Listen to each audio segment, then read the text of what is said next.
Hey, just want to put a little video up. Got my wheel arch in and that lower rear section in, and got her mudded up, 2 coats. Then I put my some pencil lines around here where I'm going to run a piece of tape down below it, sand above it, take it off, put another piece of tape above it, sand below it. This one to put up. I know it's hard to see. You can see very little roughness in the way I put the filler on, but it takes time. You get a little bit of imperfection, which ain't nothing. I try to take my good old time and put it on a certain way. Then after I did my side, the main part, I did this here because of that curve in there. Did that all in one wipe. It's the only way to do it. And then I 36 guide coat and 36 grit to rough it in, and then blow it off real good and wipe it off, and then lay the second sheet down. I just use my sink cutout for my mixing board, and I'll throw it on with a couple different squeegees, whatever it takes. Then I go back with the good old taping knives, and depends how I hold them, a little arc to them or whatever. I bend them to fit the contours of the body, because there's technically not one flat surface on there. You can see how it curves from front to back and up and down. See, it curves up and down from front to back. So I did this one here before. This was all dented in as well. First time this truck came, I did that patch here and patch here. Then I ended up mudding all the way, all this, and then from here I ended up mudding all this down, just a thin coat on everything. So I just kind of eyeball edge of the bed to that front part of the wheel lip right there till I lose it. Then I look down at my tire, how much I have sticking out. Then I look at how on the side of the bed and the body lines up with this high point, and I lose that. So I see how much I have sticking out back here. It's just the shape of the body. And I come over here, switch hands without blocking my speaker, but then I'll take that section of the wheel opening and I'll move over till I lose it, and then look down here, the curve of how much of the tire I got sticking out. And the same way with this here, this is out farther than this, just the body has a bend right here. You can see it better on this side. Just the way the Fords are, this lip here. So now look at that. So I'll move it in. I'll move over and eyeball this. Once it disappears behind the side of the body, then I'll try to slowly move the phone to back here. You can see how much I have sticking out.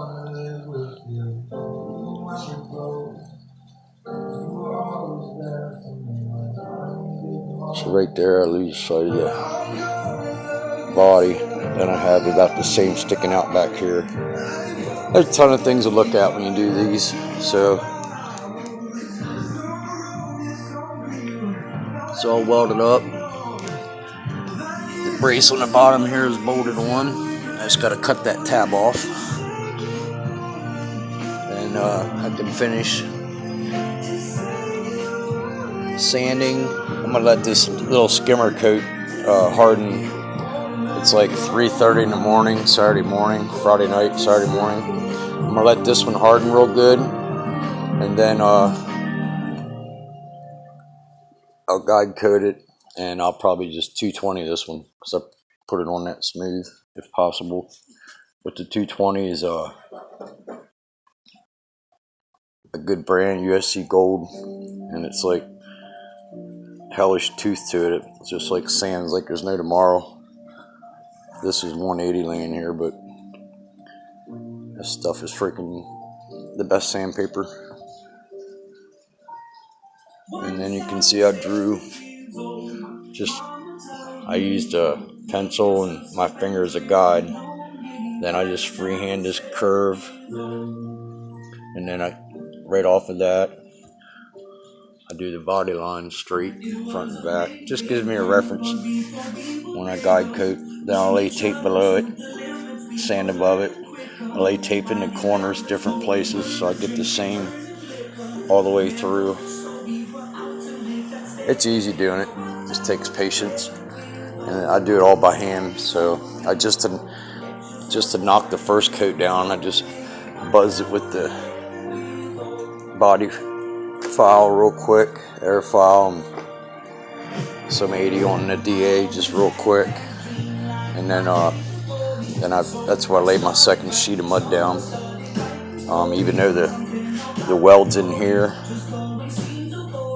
and then up here for the arch around, and then down here like this to here. And then I already ground, I got some goobers of mud hanging, but I already ground the lip inside flush, front and back. It's good to go. Alright. Just wanted to show my progress. And then the front of the truck, the headlights were angled in. You see all this is busted up. The guy don't care about it. I was going to get him a new front end there for it, but all I did was unbolted it in here. There's 2 bolts through here this way, and 2 of them go into the core support. All this is pushed back. This is all pretty strong structural. It's a lot of work to pull that. So what I did was, the way these bolt in like this, that bolts to the core support, and these holes bolt to that plastic. So then what I'm going to do is, I'll drop that one, I'll get the other one from the right side. What I'm going to do is to pull this front end, this back out, I'm just going to flatten that little lip, elongate them holes. I'll just sit it here maybe it'll stay, but I'm going to elongate them holes so it lets me pull this grill assembly and everything front, and in turn, watch this, it'll turn the headlights are like pushed in, so when I pull that out, it'll come out like that. So this side was worse, and the grill wouldn't even snap in it because it's so busted up. So then once I get these brackets elongated, the holes and whatnot, elongate these holes, that one and the one below it, then I can bolt this back to the truck, and then put my bolts in for the grill, and adjust it forward till I get this line here, just with a little bit of a reveal like that, straight across,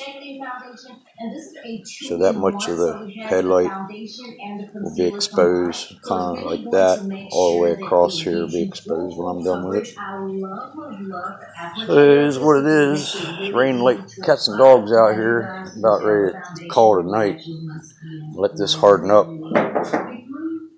So it gets a 5-minute work time, so you learn to stay consistent on the hardener, but you just learn to go faster with it. So I done checked everything. Can't find no waves or nothing like that, so I know I got a good coat of everything on everything to block down. Alright, man. Peace.